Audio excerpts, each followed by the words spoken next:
Welcome to the Software People Stories. I'm Shiv. I'm Chitra. And I'm Gayatri. We bring you interesting, untold stories of people Associated with the creation Or consumption of software-based solutions. You'll hear stories of what worked, and sometimes what didn't, you will also hear very personal experiences. and insights that would trigger your thoughts And inspire you to do even greater things.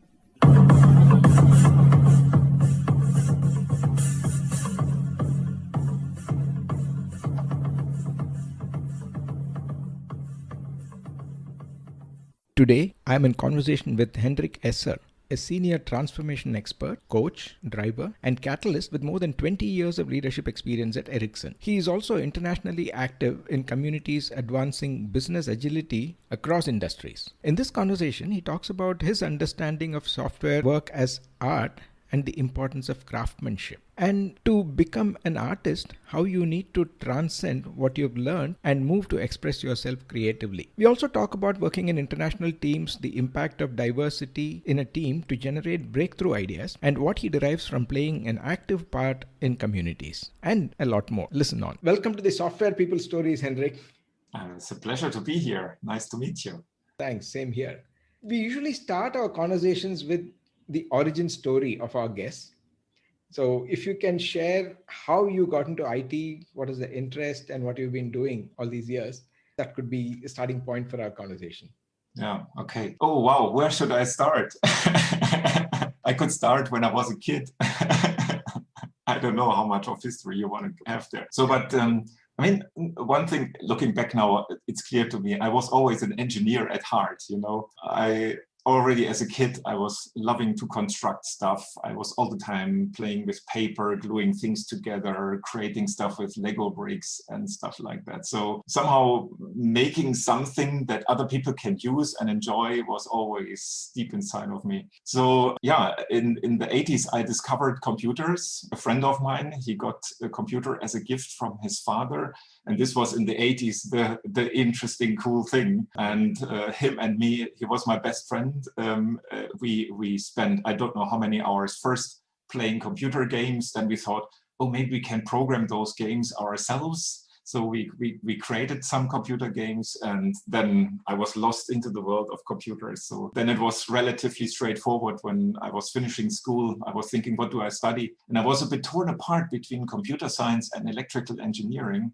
And I felt like, computer science, I know already a lot of programming. In my mind at that time, computer science was mostly about programming and algorithms and so on. And then I actually chose electrical engineering because it was the less logical choice. I wanted to get a bit higher bandwidth. But then in the electrical engineering, I was focusing on communication protocols in my studies and so on. And then I somehow got back to computer science and IT via that. So that's how I ended up in IT. It's a quite long journey, but it was always there somehow. Yeah, it's interesting because in those days, when I studied engineering as well, there was no computer science. It was called electrical communication engineering. Yes. Whether it is power engineering or communication engineering, you have all these devices talking to each other, low power electronics. Yes. And then, of course, then there was software. Like you said, programming was what was there before it got formalized into computer science. There was one thing that was totally mind-blowing for me in the 80s, and that was, I was, as a volunteer, I was doing, after the school had finished, we had one teacher who was really into computer science and so on. And this was very extraordinary in the 80s. So, and there were like 5 of us who were then together with him exploring a bit more. And we had an interesting Lego-like electrical system where you could build a microprocessors out of gates and LEDs and so on. And so there was an instruction how to build a little microprocessor out of these pieces, and we got it working. And at that time I thought, I'm going to become a microprocessor engineer. And so my world of computers actually started pretty much with the hardware and microprocessor dimension, and it's still something I'm following today. It's a fascinating world. I'm so amazed what's possible nowadays in this area. Yeah, absolutely. One interesting question triggered by what you said about computer science. The area of software, we call ourselves software engineers.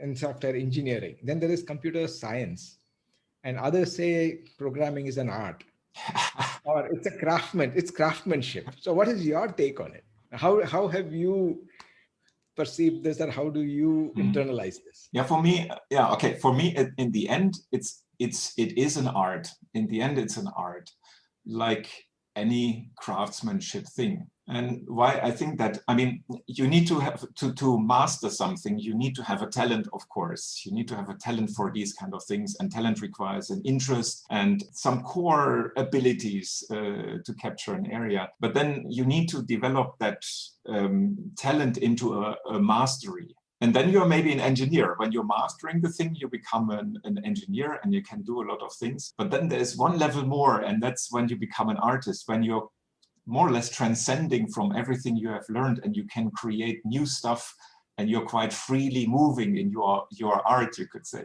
So I think maybe all these definitions might be correct, but it just depends on what kind of a person you are. So, and I actually went in software development, I went from engineering through mastery to being actually an artist a bit in the domain of C++ programming, but then I lost it all again because I didn't practice programming for quite a while when I entered the management career.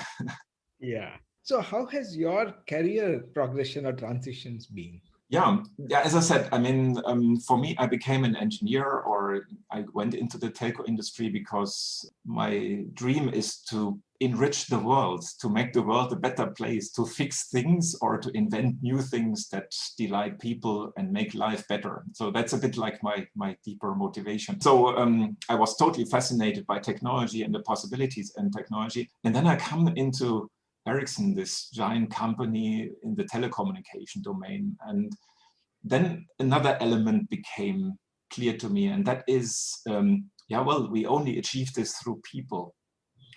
And then I felt like, I want to work also with people. I want to enable people to create all these fantastic things. So I became interested in a management career. And, it's a bit funny about, how long was it? 1.5 years into my career, there was a job opening for a group manager position. So then you are the line manager of something like 15 people at that time. And I thought like, I want this. I really want this. So I applied for the job, but I was so green, I just was relatively fresh from the university. I knew nothing about how to manage people and so on, but I was full of ambition and full of, also a passion about this. So I got into the interview, and of course they told me, well, they saw my potential. They said, you have the potential, but you're absolutely not there yet. But let us give you an advice. So, and that was maybe the best advice I got that early in the career, that the department manager of that department said to me, I really see your potential, and we will help you developing there. But before you become a line manager managing people, first go into a more operational role. I recommend you to go into the project management career first, learn all the operational inside outs first before you go into a people management job. And I think this was one of the best career advices early in my career, because he was so right, as I found out later. So I became first a technical coordinator, which was the technical side of project management, and then a project manager later, and then a project office manager, and then I was ready for it. Very interesting. So two broad questions that come to my mind. One is that in Ericsson or in telecom, even though we say software, invariably it is all about this software running in some hardware, which may be in some remote location, etc. Yeah. So in terms of, say, your own orientation of creating those kinds of solutions, after graduation, how did you internalize this? And then I'll ask the second question a little later. Yeah, you mean, I mean, for me, actually, this step into a professional company, especially in the telco industry, like you say, everything runs on servers and so on. My origin, as I explained earlier, was a bit from the computer gaming area.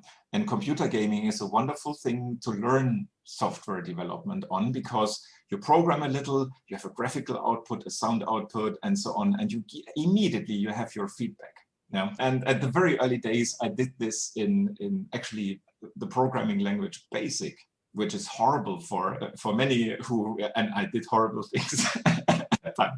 When I look at that code, it's terrible, but I learned it through this, and it was a lot of fun to learn it, and that was the most important thing. But then entering into a company like Ericsson, or starting already in the university to deal with telecommunication protocols, actually don't have graphical output and nothing, and everything becomes so indirect. So first of all, you need to compile something that was not there in BASIC. You program it a little, press run, you immediately have your feedback, wow, it works, or no, it doesn't work, where is the error? No, now you needed to compile, and that took a while, especially in the 80s when the computer machines were not so fast. And then you let it run, and you need to have a lot of debug outputs to see what's actually happening in the processes.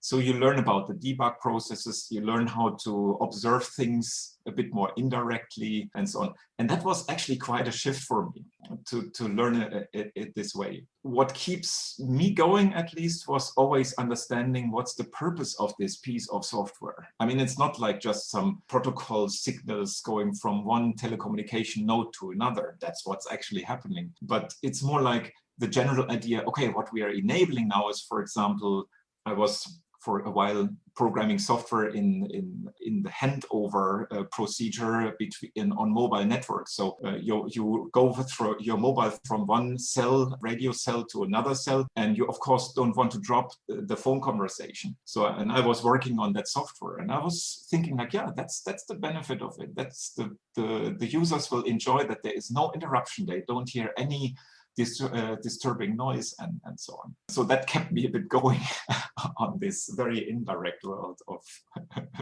doing software. Yeah, that's an interesting view. So we normally talk about software development as a team sport, from the creative side. But then the way you described, the image that was in my mind was even the software pieces probably coming from different teams, different generational technologies, they're all working together. But that was another shift that has happened in my career, this understanding. I mean, also here, I always see how software development has evolved over the decades. I mean, we maybe, I don't know exactly your age, but probably we're in a similar age. So we maybe grew up in a world where the computer was the machine in front of you, and you had full control over the thing. So the first computer I had, I could read the operating system, A to Z. I know exactly what this machine was doing. I had a total control over that machine. Then I came to the university, and then you had already these networks, so I could log into a machine on the next room, which was very spooky for me in the very beginning, because I thought, oh, this is interesting, what can you do? And you can even spawn a process over there. And nowadays, I mean, cloud systems are there. You don't even know where your compute resources are, and all these things. Everything has completely been virtualized, containerized, cloudified. And so has also the way we work with this stuff. Because in the 80s, I, as a one person, I could write a piece of software. I was in full control of the thing. And maybe if it was a bit more complex thing, I had a friend joining me, or in the university, I was working with 4 other people on a piece of software. That was about the scale. Nowadays, with all this parallelism, with modern software technologies, where you can work in a much more structured way with object orientation and everything, microservices, we have parallelized software development. I mean, this is, when we think back, it's so hyper productive compared to what we had in the 80s. It's amazing what can be done in no time. And then we have all these libraries, open source. I mean, in the 80s, everything you wanted to do, you needed to do yourself. So you were programming every little piece. You had full control, but you also had to do everything yourself. Nowadays, programming is so much about knowing in which library do I need to look and finding the function that you want to use and using that function. And of course, that comes with the price that you don't know what quality that library has, and you cannot be 100% sure that from a security point of view, that library is 100% secure. So there is new challenges that have been arising from this way of working with software. But it's really not only anymore a team sport, I think. It's even almost a societal sport. There's so many islands of teams working on stuff, and all their stuff is coming together, and you can do fantastic things and prototype in no time. Yeah, see, that is also a related question is your own transition from this initial individual contributor or working on these small problems Mm. to at a societal scale. Yes. And your transition of being more of an engineer to a manager, when Mm. probably you had to deal with so many moving parts, so many ambiguities, and of course, I'm assuming that probably different cultures, because these teams being Oh, spread yes. across the globe. So, how has that transition been for you? That's that's also one of these fascinating things, and there I'm so grateful also to work in this large company because so first of all, I came into the company, and already at that time the little site that the company had founded here in Germany, in the most western city of Germany, Aachen, this site was brand new, more or less. It had just existed for 2 years, and it was a new site for this company. And because it was a new site, they needed to make sure that the students that they hire, that they get a proper education, that they are well landing in the company, because you want to have your company culture here and all this stuff. So there was a lot of expatriates from other countries building this up. And that was actually quite interesting. I think just half a year into my career, we had something like people from 50 different nations in this place. Wow. And you know, the world is so full, even today, the world is so full of prejudices and stereotypes, how people are from this part of the world or that part of the world. And the only way to overcome this is by working with these people. Because what I learned over this career and being the manager of people from different nations, working and traveling to Ericsson sites in different countries, you learn that people are more or less the same everywhere. It's mankind, it's such a lovely bunch of people, actually. And then we are all struggling with the same things. And then, of course, we have our own cultures and religions and all this stuff. But under the surface, I think we are all the same. And that's just wonderful to discover this. And with all the sameness, we have these cultural differences, the difference in upbringing and perspectives. And that makes also innovation so rich in the end, because everybody brings their own cultural background also to the table. And if we are tolerant and not getting annoyed by others, but rather say, oh, this is disturbing me, a disturbance is an invitation for learning. So what did I not get? Or what's the new thing here? Why is this disturbing me? Then often you find surprisingly beautiful things behind stuff.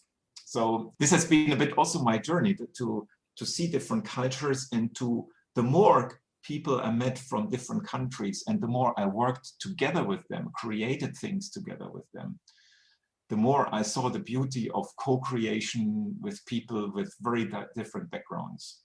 Are there any techniques or practices that have helped you in handling these kinds of situations? This is one of those. I mean, first of all, you need to be open and curious. And what I learned also is that people who are just curious, who are open, who are not totally living inside their own ego all the time, or who get upset easily. So if you're open and curious and want to explore, then you can achieve miracles. And then, of course, on the way how you want to explore, there is a million techniques and so on. And I think one thing, I've been on the spearhead of the agile movement or agile transformation in Ericsson, and agile approaches, design thinking, and there is quite a number of other approaches. They help a lot to bring people together and let them work together. So, yeah.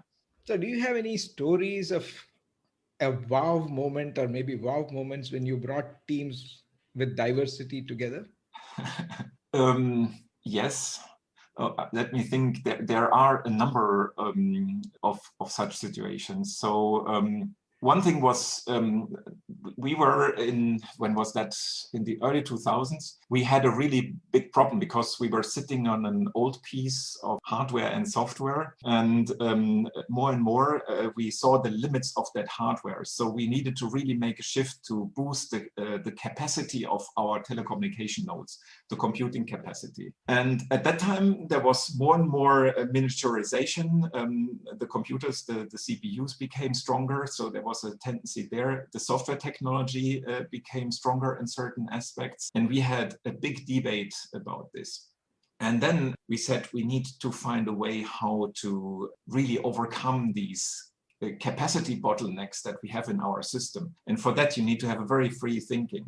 So we were assembling one of these cross-cultural, cross-organizational teams, and we were really locking ourselves into a room, and it was so difficult because this was a tricky technical problem. But with all these people coming together, and they were from different countries with different experiences, within 2 days we had a fantastic base idea how we could crack that nut. And then everybody went and tried out with some mini prototyping for themselves. Then we came back again and so on. So this was a wonderful team experience of first being in one room, discussing on the whiteboard, really arguing tough with each other, disagreeing on the direction, but then in the end finding this, yeah, okay, now we got it.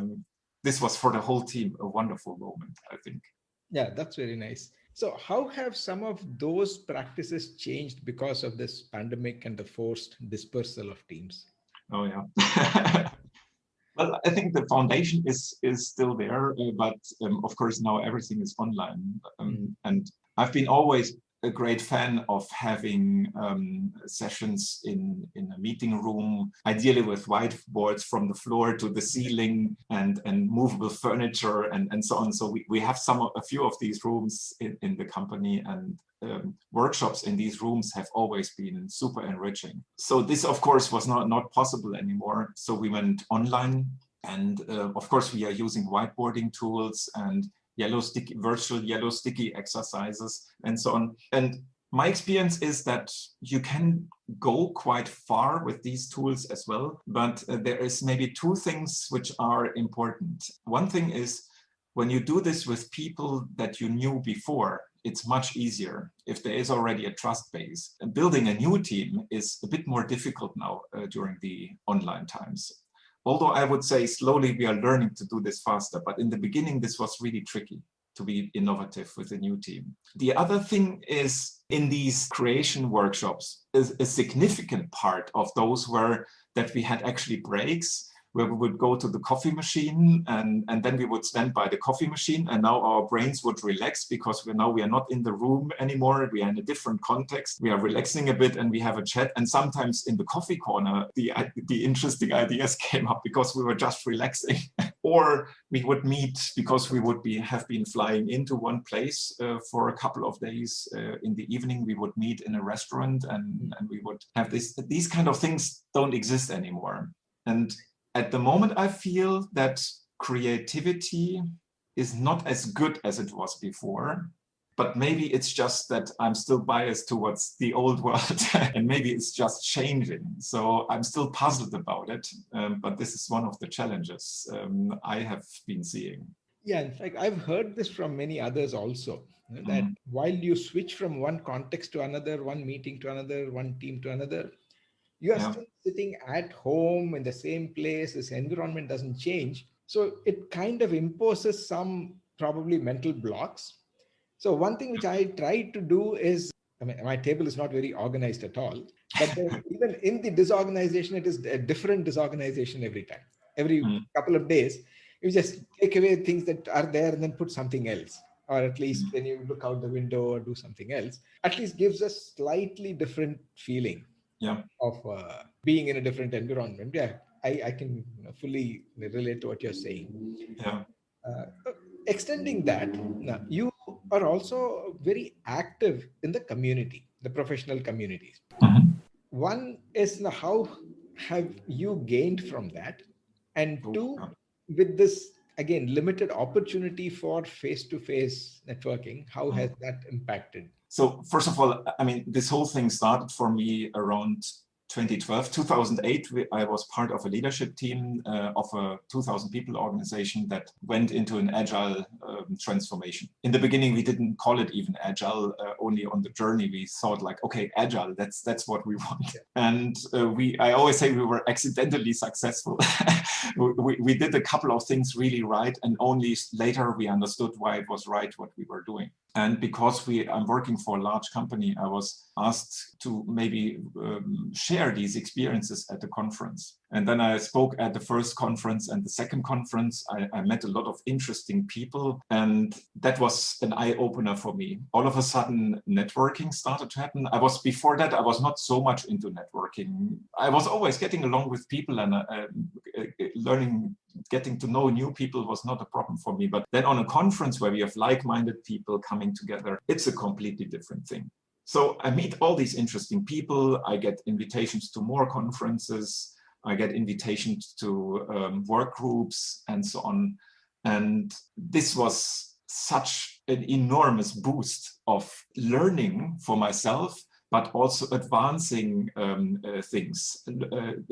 I mean, I could share my experiences with, in that case, agile transformations. Others were sharing their experiences. I understood where are the limits of my understanding, and I could enhance my understanding quite a bit in these sessions. And so we had, for example, one of the things I'm doing, I'm on a voluntary base working for the Agile Alliance. I'm running an initiative that's called Supporting Agile Adoption. And what we do is once a year, we have a weekend workshop, a face-to-face weekend workshop, where we are coming together, a small team of, you could say, lead thinkers. I hate this word. It's people who have different perspectives. And we come together and we discuss what's the state of Agile, what tendencies and trends do we see. And then we have a workshop over the weekend discussing, okay, what could we give to the community? What could we do in conferences and so on? So the interesting thing is that now, this taught me, because we only met once a year face-to-face, and in between we were starting to write articles, for example. So via that, I learned how to write articles and stuff like that with people online. And that actually survived quite well into Corona, because now everything is virtual.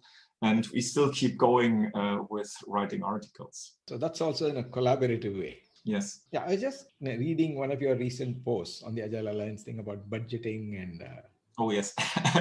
structuring. How do you reconcile these two schools of thought or expectations? On one hand, we say Agile is very empirical, you need to experiment, you need to learn, you need to improve and all that. But in a corporate environment, most of the time, either because of the investors or stakeholders or market or customers, there is an expectation of being predictable. Yes. And saying that, can you upfront say that this is what will happen on this day or this time, or what we will actually create and all that, including how large should the team be, what are the other funds that I need to commit to, the budgeting and other aspects. Yeah. So how do you reconcile these two different expectations? Or this is exactly what an agile transformation is about in the end, embracing uncertainty. So you're hitting the nerve of any agile transformation. And this was maybe the first thing, I was a project manager, I was a project office manager. I was living in this world of trying to predict things that are not predictable. And I was living in this fake world of creating certainty where there is no certainty. And we had these giant projects where we had a change request procedure. So it was a formal procedure. You want a change, you need to fill in a template and send this to the total project. Then the total project will send it to the main projects, and the main projects will send it to the sub-projects. And all of them need to do an analysis, write it down, bring it back to the main project, back to the total project. And after 3 months, we can maybe take a decision whether that change from the customer is acceptable. It's a change fighting procedure. And because we had like 250 of those per project, you can imagine the administrative overhead we had. So that was one of the triggers of our agile transformation. So what we understood is, wait a second, change is the norm. When the project plan works out exactly as we thought, it's the abnormal case. We have optimized our whole setup for the abnormal case, and all the time we are writing exemptions. So we need to turn this around. So how do we reconcile this?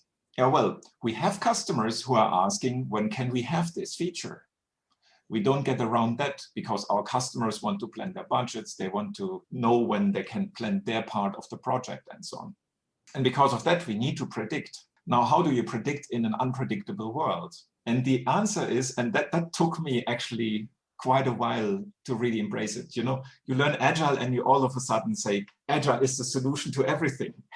Today, I would say agility is the answer and not Agile, because Agile is just embracing uncertainty in one way, but not everything on the planet is totally unpredictable. So actually, a waterfall approach still makes sense when you have a lot of predictability. And so you need to look when you're planning something, when you try to forecast and predict things, you have a body of experience from the past. Maybe the system that you have been developing on, your software system, it's not like it's completely new. You are not a startup anymore. When you're a startup, you cannot predict. Then I would just explore as fast as possible and create learning. But when you have done it for a while, there is a certain ability to compare, okay, this new functionality that we should put in, what we see right now from a complexity point of view, it's similar to this piece we did in the past. Now we can look into the data, how much effort was it in the past of that comparable feature. So you, by comparison, you can make a rough guess, okay, we are in that ballpark figure. And this is a different way how to estimate. And how we worked with this, because there's a lot of risk in there, we were starting, for example, in my area to use ranges. So instead of saying this functionality we will deliver is on the 7th of September, 9 a.m., which is a precisely wrong estimate, we started to say things like we will deliver this between mid of July and end of November. So a range. And with every sprint, we would re-estimate the range by the team, because the team has learned something. And if the range is shrinking, it's a leading indicator that we are on track with what we expected. If it's growing or shifting, then something is different than we thought. And then we have a leading indicator that helps us, okay, what can we do now? What can we tell to the customer? So techniques like these are able to reconcile this world of people who actually want to have a prediction with the world of it's hard or sometimes impossible to predict. That sounds fairly simple, but I'm sure it's going to be complex to actually it is simple. That's the funny thing. It is more simple than people think. They just, you know, creating a guarantee is such a comforting thing. You know, people want to know when is this going to be ready. And that's also what I see still in many companies, that the leadership is, in the end, I think they're just afraid of uncertainty, because uncertainty is uncomfortable. If I can't, people are asking me, and you are a leader when you can firmly say, I'm going to do this by that and that date. And you need to look so totally serious in your face, and you need to look totally convinced about what you're saying now, because you want to get rid of the pain of the argument of, I'm not 100% sure, we might be a bit delayed. Yeah? And that's what these ranges, for example, do. When I tell you we will deliver between mid of July and end of November, we might have a conversation of, you might say, but you're aware that the customer needs it in September. And then I would say, yes, I got that. And I'm working towards September, but our current best knowledge is this range. And then we would rather start a discussion, okay, how can we reduce the risk? How can we make it rather September or July even than letting it slip into November? And you have a constructive discussion and you embrace the uncertainty instead of fighting it. That's good. I didn't realize that we've been talking for quite a while. Time flies when you're fun. Yeah, absolutely. I usually like to get our guests' advice for two segments of professionals. One, those who are considering a career in IT, typically students or probably who are in some other industry and then want to look at IT. And the second is more for what may be called as the mid-career crisis. Yes. I've done this now. Should I do more of this, something else? Or should I do completely something out of IT, etc.? So from your experience, what you've seen, are there any suggestions that you have for these two segments? So when you want to go into IT, or actually it's almost worth anything you want to do, don't do it because you think this is a place where you can earn lots of money. Let not money be the motivation. Money might be the consequence of this. You can earn a lot of money in the IT industry, but really just do it if you are passionate about technology. I think a passion for technology is the absolute requirement, because if you're not, you will not serve the planet or the people or yourself even. You will create strange things. So passion for technology is very important. But with that passion, go and conquer the world, explore the world, and just dive into things. So that would be my strongest advice. And then, yeah, just get going, stay curious, and team up with others. That's maybe the second big advice I would give to younger people who are considering this. Like you said, Shiv, it's a team sport. So there are some social skills you need to develop as well. And that doesn't mean you need to be the superhero in communicating, but being able to collaborate with other people, probably from other countries from around the world, is super important. And there are these wonderful opportunities today. I know a lot of young people who are collaborating with people in other countries. So the chances are very good to just explore yourself in that domain. So yeah, that's what I would say to young people. Then the mid-career crisis. Okay, how does your life look when you're in a mid-career crisis? Probably you have advanced your career to a certain extent. You were young and you were hungry, and now you are somewhere. And you are at the limit of where you can go, maybe. And you're feeling like all of a sudden, out of all the growth that you had in your career path, you don't get further and you might get frustrated. Okay, I was thinking to become, I don't know actually what I wanted to become. Maybe I wanted to become the CEO. It was clear for a while that I will not be the CEO, but now I'm where I am, and what now? And maybe also privately, the situation is that your kids are growing older and they leave the house, and somehow your life starts changing and you are puzzled about what now. So my advice would be, first of all, relax. You're not alone. Everybody is entering into such a phase at some point in time, and start enjoying things. So what is important in that phase is, first of all, instead of go up, go broad.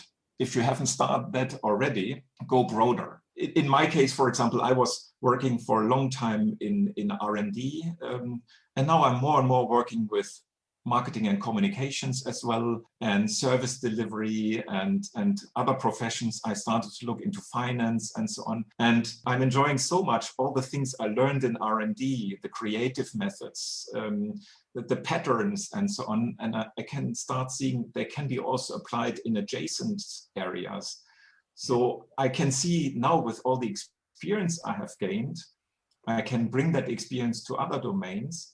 And in these other domains, I'm learning something, I'm giving something, I'm learning something, and all of a sudden I'm growing more and more. So I would actually recommend people to overcome the crisis by just staying curious, going into other areas and contribute and learn. That's at least what keeps me going. And that's such a joy. Yeah, that's a very powerful message of, we talk about the S curves. After some time, you need to go to the next S curve, and the transferable skills that you indicated, that it is not like you're starting from the scratch. Look at how you can bring more value to this new environment or whatever new things. Yeah, very powerful. Yeah. I mean, it's funny things like nowadays we talk about DevOps and continuous integration and software pipelines and so on. And people are, with my experience, for example, like I said, in the 80s, basic programming. I do a little bit of code, I press run, I see whether it's working. This was continuous integration, continuous feedback. So what we do nowadays is trying to bring the 1980s feeling back of, I write a line of code, how long does it take until I know I get the feedback whether this is working and doing what I wanted to do with it or not. It's the same kind of thing. So, patterns. Good. In fact, that was one of the motivations for me to have these kind of conversations.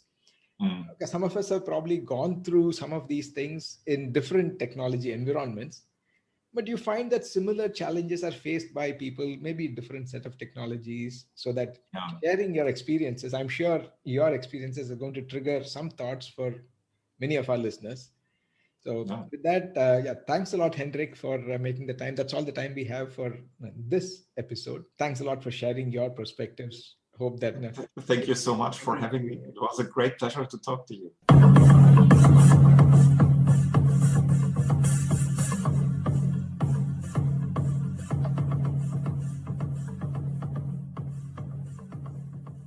We thank Siddharth for the music and Anita for promoting the Software People stories. If you like this episode, Please subscribe on your favorite podcast client. And spread the word in your network. if you'd like to share your story, Contact us at podcasts@pm-powerconsulting.com.